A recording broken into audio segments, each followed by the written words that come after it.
दिल अगर साफ ना हो तो भी मालक नेकियां कबूल नहीं करता। पाक होवे ते पाक ही मिलदा ही, ते बिना पाकों पाक नहीं मिलदा। ए सारे वजूद दे धोण दे नालों इक्को धोला है टुकड़ा दिल दा।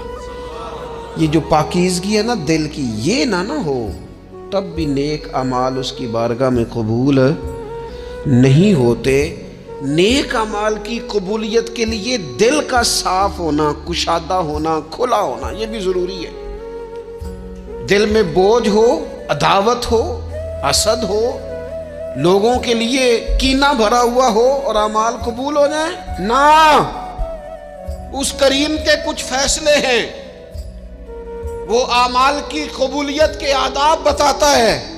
वो कहते हैं मेरी मर्जी से करोगे तो मैं कबूल करूंगा।